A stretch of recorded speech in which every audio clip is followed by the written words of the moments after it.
Nous disons au ministère que vous ne nous offrez pas la voie du dialogue, mais vous nous poussez à prendre la voie du droit que nous reconnaissent les deux chartes canadiennes et québécoises des droits et libertés pour lutter contre cette décision. Pour en discuter, donc, un de ceux qui a lancé le débat sur la place publique, le député du Parti québécois de Matane, Pascal Bérubé. Monsieur Bérubé, bonsoir. Bonsoir. Merci d'être avec nous, surtout un vendredi saint, c'est vraiment apprécié. C'est quoi votre réaction à cette sortie donc de la communauté musulmane aujourd'hui qui se dit carrément stigmatisée là, par ce débat? Je veux réaffirmer deux principes fondamentaux. L'État québécois est laïque et l'école n'est pas un lieu de culte. Et ça a été consacré par l'Assemblée nationale, d'abord quand on a aboli les commissions scolaires confessionnelles et surtout par l'adoption de la loi 21 qui vient consacrer la neutralité de l'État. C'est-à-dire, on n'a pas à représenter toutes les religions dans l'État, dans l'école. C'est justement de n'en placer aucune en avant. La liberté de conscience est importante. Vous savez, pour prier, il y a des lieux qui sont désignés, que ce soit une église, une mosquée, une synagogue, un temple, un centre communautaire, sa résidence ou intérieurement, c'est là que ça doit s'exercer la spiritualité. Pourquoi l'école serait l'extension de la foi de certains? C'est pas acceptable dans une société qui se veut laïque. Et ce qu'on a constaté cette semaine, c'est qu'une augmentation des demandes de prière, bien qu'on ait appelé ça des locaux de recueillement, c'est des locaux de prière. Et si le ministre n'était pas intervenu suite à mes interventions, je suis d'avis que plusieurs personnes en auraient pris note et auraient demandé les mêmes choses dans plusieurs écoles québécoises et ce serait devenu ingérable. Mais l'Assemblée nationale, on s'entend, c'est un lieu laïque. Il y a une salle de recueillement à l'Assemblée nationale. Donc, pourquoi il ne peut pas avoir l'équivalent dans les écoles, dans le fond? On n'est pas en train de faire une fixation sur les musulmans?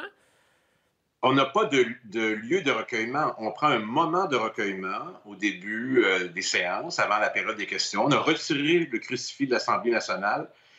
On ne va pas ostraciser personne. Toutes les religions sont égales, mais il n'y en a pas une qui va entrer dans l'espace public, dans les écoles. C'est ce qu'on a décidé collectivement, qu'on le veuille ou pas. L'État québécois est laïque et je ne vois pas en quoi le retour du religieux à travers l'État, à travers les écoles, par exemple, serait une bonne chose au Québec. On respecte toutes les religions, mais il y a des lieux pour ça. Et c'est certainement pas les... On parle de détresse psychologique, de santé mentale des jeunes, etc. En quoi est-ce que ça fait mal d'avoir une salle dans une école qui est un lieu de recueillement? Ceux qui ont besoin de méditer vont méditer, ceux qui ont besoin de prier vont prier, ceux qui ont besoin de se calmer vont se calmer. C'est pas un lieu... C'est un lieu neutre, multiconfessionnel, multi-tout.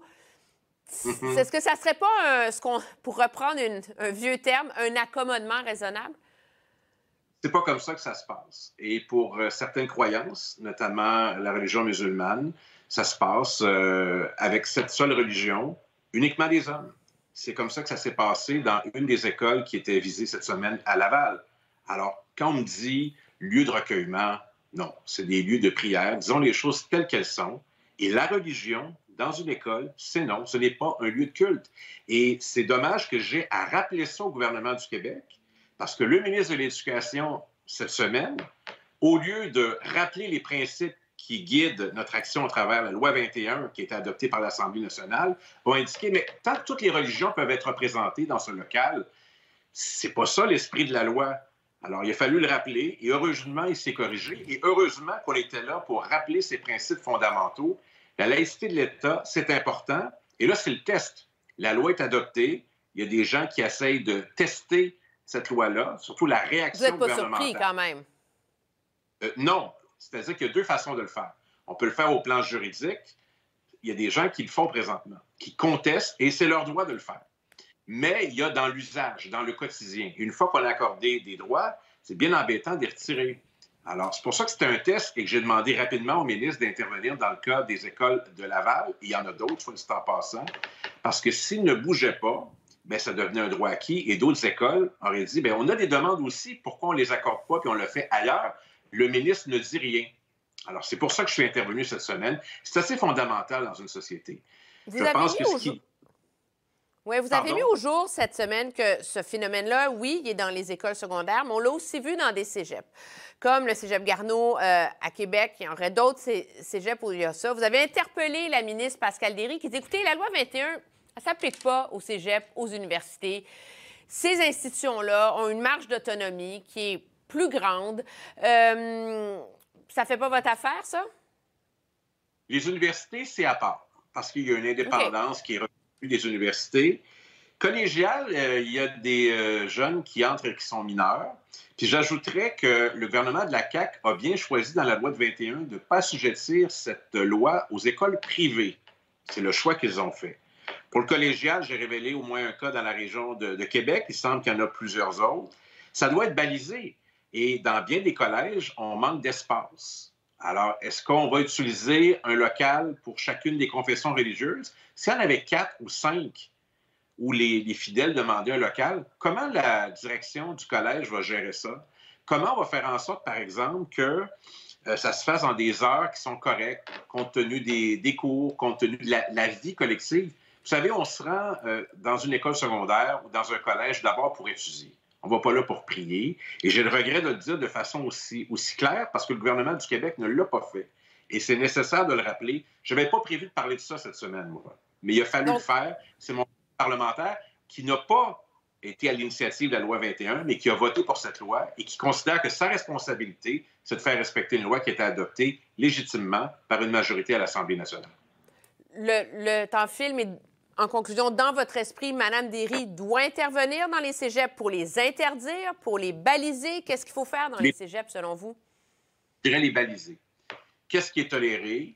De quelle façon les directions générales doivent se comporter? Il y en a plusieurs des directions de collèges qui attendent ces balises.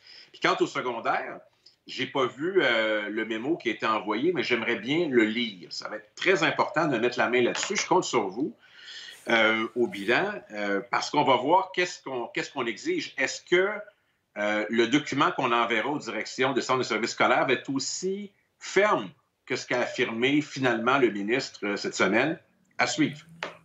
On a hâte de la voir, cette fameuse directive. Monsieur Bérubé, je vous remercie d'avoir été avec nous et bonne fin de semaine, Pascal, justement. C'est le congé Pascal, mais Pascal ne prend pas congé. Ben, c'est parfait. On vous remercie. Au revoir.